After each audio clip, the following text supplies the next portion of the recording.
नमस्कार मित्रों, आपके अपने YouTube चैनल विद्या स्टडीअम में आपका स्वागत है। मैं सनक सिंह आज की क्लास में लेकर आए हैं प्रेजेंट परफेक्ट टेंस। इससे पहले हमने प्रेजेंट टेंस के प्रेजेंट इंडेफिनिट और कंटिन्यूअस डिस्कस किए थे और आज की क्लास में डिस्कस करने जा रहे हैं प्रेजेंट परफेक्ट टेंस तथा प्रेजेंट परफेक्ट कंटिन्यूअस टेंस। दोनों टेंस ही एक ही क्लास में ख़त्म करेंगे। तो आइए शुरू करते हैं आज की क्लास का पहला टॉपिक प्रेजेंट परफेक्ट टेंस। तो सबसे पहले हम बताना चाहेंगे प्रेजेंट परफेक्ट टेंस। सबसे पहले बात करते हैं पहचान की। तो यहाँ हमने टॉपिक वाइज लिया है, तो धीरे धीरे टॉपिक क्लियर करेंगे। तो सबसे पहले पहचान, यानी जिन हिंदी वाक्यों के अंत में चुका है, चुकी है, चुके हैं या ऐसे भी आ सकता है आ है, ई है या ए हैं आदि शब्द आएंगे, वहाँ प्रेजेंट परफेक्ट टेंस होगा। सबसे पहले हमें कोई भी वाक्य हल करने से पहले, यानी उसको जब सॉल्व करेंगे, कोई भी सेंटेंस को जब बनाएंगे हम उसको, तो उससे सबसे पहले हम पता करेंगे कि पहचान क्या है। पहचान बहुत ज़रूरी है। यदि हम बना देंगे किसी वाक्य को तो बिना पहचान के गलत होने की संभावना ज़्यादा रहेगी। तो प्रेजेंट परफेक्ट टेंस में चुका है, चुकी है, चुके हैं आदि शब्द आएंगे, या आ है, ई है या ए है आदि शब्द आएंगे, वहीं प्रेजेंट परफेक्ट टेंस होगा। अब आगे चलते हैं नियम में। तो नियम में क्या है कि इस काल के वाक्यों में हैज और हैव, यानी इसकी सहायक क्रिया, प्रेजेंट परफेक्ट टेंस की सहायक क्रिया हैज तथा हैव होती है। एक वचनकर्ता के साथ हैज का प्रयोग तथा बहुवचनकर्ता के साथ हैव का प्रयोग करते हैं, तथा क्रिया की थर्ड फॉर्म, यानी जो क्रिया होगी उसका थर्ड फॉर्म लगाएंगे, और अन्य वाक्यों में प्रेजेंट परफेक्ट के बाद क्रिया की फर्स्ट फॉर्म का प्रयोग होता है। चलते हैं आगे। तो पहले नियम नंबर एफर्मेटिव से समझेंगे कि एफर्मेटिव कैसे वाक्य होते हैं। यानी एफर्मेटिव हमने पिछली क्लासों में आपको समझाया कि एफर्मेटिव मीन्स होता है साधारण वाक्य, और जब वाक्य साधारण होता है तो सबसे पहले वाक्य में सब्जेक्ट कर्ता के बाद हैज या हैव, यानी कर्ता के अनुरूप सहायक क्रिया या हैज या हैव लाएंगे, और एक वचन करता है तो हैज और बहुवचन करता है तो हैव, और वर्ब के पास्ट पार्टिकल रूप का प्रयोग करते हैं, यानी क्रिया की थर्ड फॉर्म का प्रयोग करेंगे। आगे नियम नंबर 3 में नेगेटिव वाक्य दिया हुआ है, यानी अगर कोई भी वाक्य नकारात्मक या नेगेटिव है तो हम सहायक क्रिया have not comma has not का प्रयोग करेंगे तथा क्रिया की थर्ड फॉर्म का ही प्रयोग करेंगे। नियम नंबर 4 में इंटेरोगेटिव सेंटेंस, यानी इंटेरोगेटिव सेंटेंस यानी प्रश्नवाचक वाक्य, ऐसे वाक्य जो प्रश्न पूछेंगे या तो सबसे पहले क्या दिया होगा या मध्य में प्रश्न सूचक शब्द दिए होंगे तो उसी के अनुरूप बनाएंगे, और एक वचन करता होगा तो उससे पहले सब्जेक्ट से पहले, यानी अगर वाक्य में क्या दिया हुआ है तो हैज या हैव का प्रयोग करेंगे। यदि मध्य में कब, क्यों, कहाँ, कैसे आदि शब्द दिए हुए हैं तो सबसे पहले उनकी अंग्रेजी और उसके बाद सहायक क्रिया, सहायक क्रिया के जस्ट बाद कर्ता, और कर्ता के बाद ही क्रिया की थर्ड फॉर्म, प्लस अगर ऑब्जेक्ट दिया है, कर्म दिया है तो कर्म का प्रयोग करेंगे। आगे इन सब नियमों में यही समझाया गया है कि वर्बल क्वेश्चन, यानी सबसे पहले क्या भी आगे आएंगे, और उसके बाद प्रोमिनिबल यानी प्रीनोमिनल्स क्वेश्चंस, जिनमें क्या कब कहाँ आएगा, तो यहाँ वही सब कुछ दिया हुआ है। यदि कभी नहीं आ रहा है तो उसके लिए हम नेवर का प्रयोग करेंगे, और कभी आया है तो एवर का प्रयोग करेंगे। ठीक है, चलते हैं आगे। और जिसमें 4 नंबर दिया है इंट्रोगेटिव में, प्रत्येक प्रश्नवाचक शब्द के अंत में, यानी वाक्य के अंत में प्रश्न सूचक जो चिन्ह होता है, यानी प्रश्न चिन्ह कहते हैं जिसे, उसका प्रयोग करेंगे। आगे नियम नंबर 5। नियम नंबर 5 में क्या है, यदि किसी वाक्य में किसी समय से किसी समय तक का वर्णन हो तो समय की अवधि यानी पीरियड टाइम से पहले फॉर का प्रयोग करेंगे। फॉर का यानी अनिश्चित समय होगा तो फॉर का प्रयोग करेंगे, यदि निश्चित समय दिया हुआ है तो उसके लिए सिंस का प्रयोग करेंगे। यानी हम कह सकते हैं कि निश्चित और अनिश्चित का प्रयोग जो समय अगर पास्ट में प्रेजेंट के परफेक्ट में दिया है तो वहाँ भी हम कर सकते हैं। आगे हमने कुछ उदाहरण लिए हैं, यानी look at the following example, यहाँ कुछ उदाहरण दिए हैं वो हम देख के चलेंगे और उसी के माध्यम से समझेंगे कि प्रेजेंट परफेक्ट टेंस में कैसे क्या और किस तरह से बनाए जाते हैं। आगे तो सबसे पहले हम बात करेंगे पहला एग्जाम्पल, जिसमें मैं उस लड़के को गत 2 वर्षों से जानता हूँ, यानी जानता हूँ या जान चुका हूँ, इसका तात्पर्य ये है। तो यहाँ बनाएंगे कि I have, I you we they बहुवचन होते हैं, जो सब्जेक्ट होते हैं उनके साथ यहाँ आई का प्रयोग करते हैं, सॉरी आई के साथ ही हैव का प्रयोग करते हैं, यानी जो सब्जेक्ट बहुवचन होते हैं उनके साथ हैव का प्रयोग और एक वचन सब्जेक्ट के साथ हैज का प्रयोग करते हैं। तो यहाँ मैं आया है तो I have non that boy for the last 2 year, यहाँ हमने फॉर का प्रयोग किया है और उसने बताया कि गत 2 वर्षों से, उसने निश्चित समय अवधि नहीं दी है कि कौन सी 2 वर्ष हैं, इसलिए यहाँ फॉर का प्रयोग किया गया है।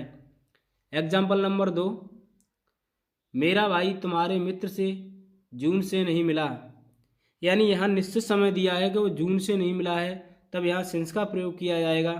तो सबसे पहले वाक्य बनाएंगे कि my brother has not meet your friend since June, यहाँ निश्चित समय के लिए सिंस का प्रयोग किया गया है।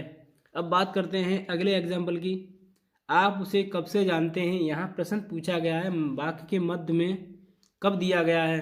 तो हम यहाँ डायरेक्ट वाक्य बनाने से पहले बनाएंगे कि सिंस व्हेन, यानी कब से, समय तो दिया गया है लेकिन निश्चित नहीं है, फिर भी यहाँ जब कब आएगा तो यहाँ सिंस का प्रयोग होगा।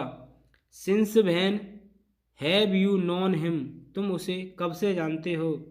अगला एग्जाम्पल है, उसने सभी केले क्यों खा लिए हैं, यहाँ वाक्य के अंत में ए है आया हुआ है, तो हमें पता चल गया कि टेंस पास्ट परफेक्ट का है, तो हम यहाँ पर हैज या हैव का प्रयोग करेंगे कर्ता के अनुरूप ही। तो इस वाक्य में उसने यानी वह एक वचन है, तो यहाँ क्यों दिया हुआ है, तो भाई has he eaten the bananas, और यहाँ जब ईटन लिया गया है वो क्रिया की थर्ड फॉर्म का प्रयोग किया गया है। प्रेजेंट परफेक्ट या हो पास्ट परफेक्ट या हो फ्यूचर परफेक्ट, सभी में क्रिया की थर्ड फॉर्म का प्रयोग होगा। चलते हैं आगे, यहाँ हमने कुछ और एग्जाम्पल लिए हैं।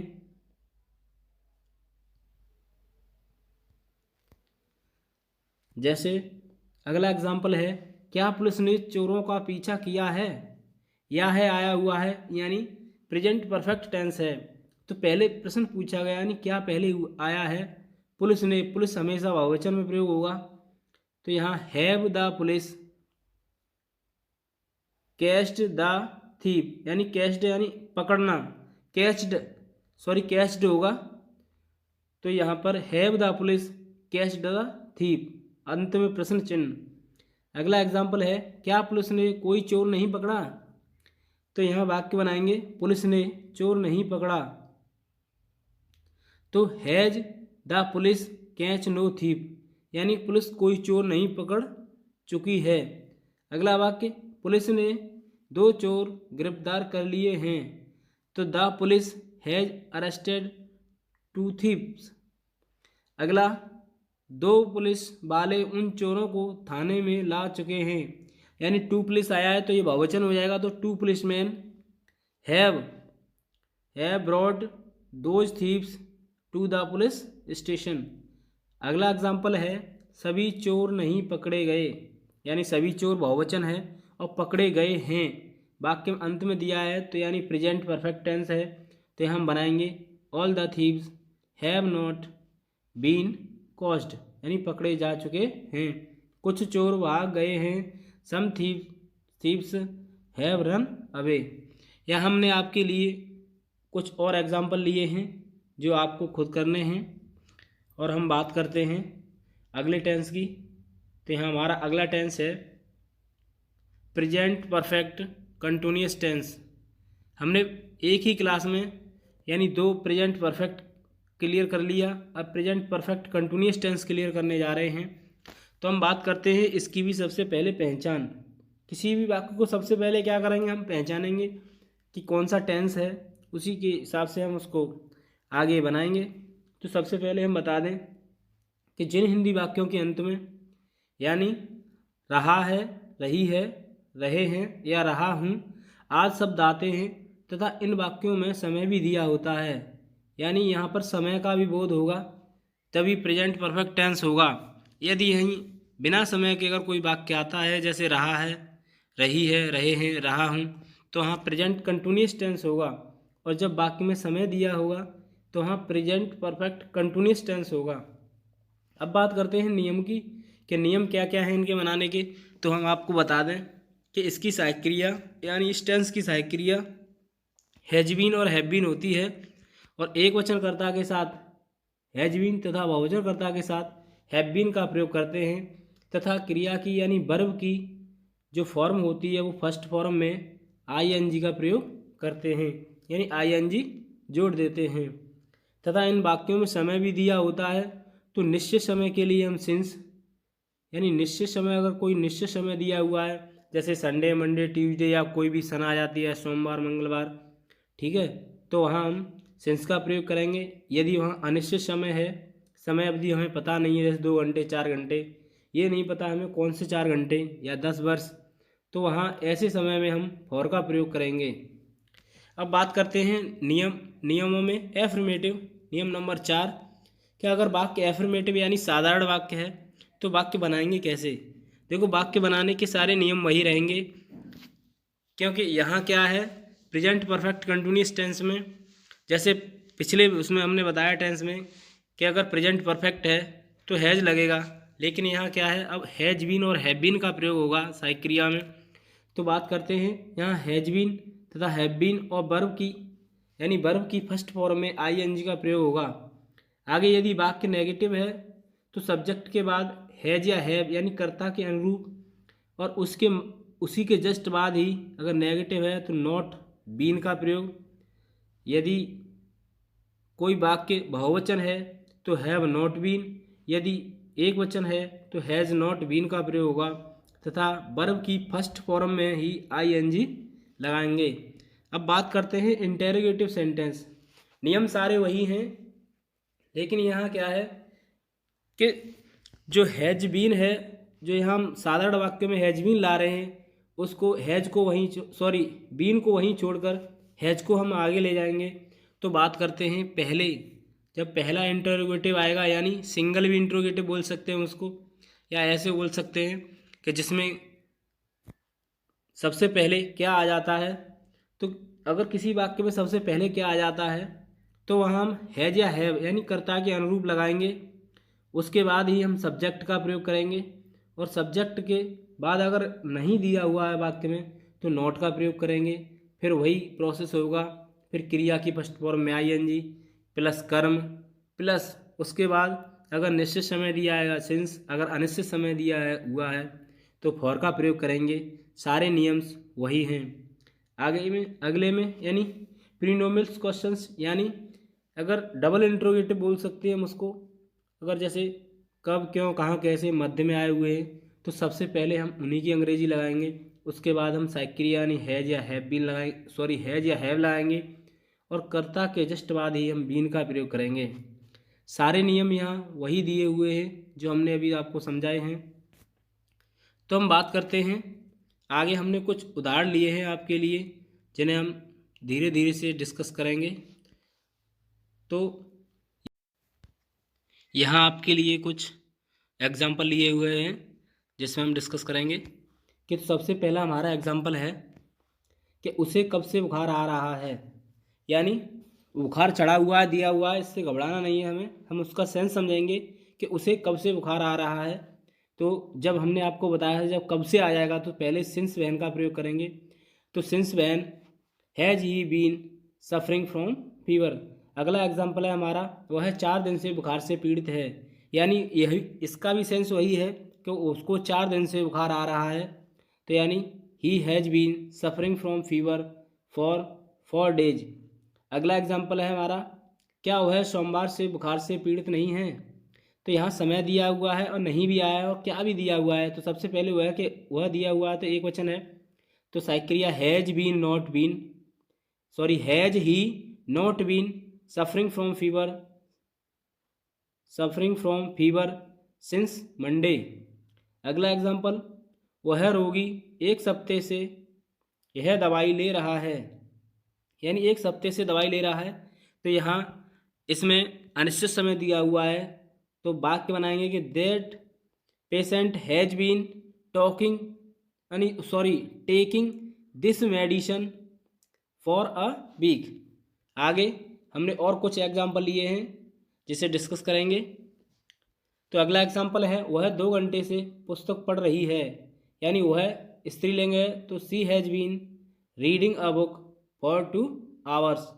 अगला, वह सुबह 10 बजे से एक पुस्तक नहीं पढ़ रही है, तो she has not been reading a book since AM, यानी मॉर्निंग टाइम। तो यहाँ जो सिंस आया है वो निश्चित समय के लिए आया है, यानी निश्चित समय सुबह के 10 बजे हुए हैं। अगला एग्जाम्पल, क्या वह शाम 6 बजे से अपने पाठ दोहरा रही है, तो यहाँ प्रश्न पूछा गया, यानी पहले क्या दिया हुआ है, तो has she been revising her lesson since 6 PM, और अंत में प्रश्न चिन्ह, क्या मैं सवेरे से ही अपना गृह कार्य नहीं कर रहा हूँ। तो यहाँ क्या, तो मैं के साथ have I not been doing my homework since morning. अगला एग्जाम्पल, तुम आधे घंटे से क्या लिख रही हो, तो क्या मध्य में आया हुआ है, तो what have you been writing for, यानी यहाँ आधा घंटा दिया हुआ है, निश्चित समय नहीं है, तो फॉर हाफ एन आवर। आगे, वह कितनी देर से उस चित्र पर रंग कर रही है, यहाँ भी कितनी देर से, यानी प्रश्न पूछा गया, तो how long has she been painting that picture. यहाँ हमने आगे आपके लिए कुछ होमवर्क में एग्जाम्पल लिए हैं जो आपको खुद करने हैं। और आज की क्लास में इतना ही। यदि आप हमारे चैनल पर पहली बार आए हैं तो हमारे चैनल को सब्सक्राइब करें, शेयर करें और लाइक करना ना भूलें।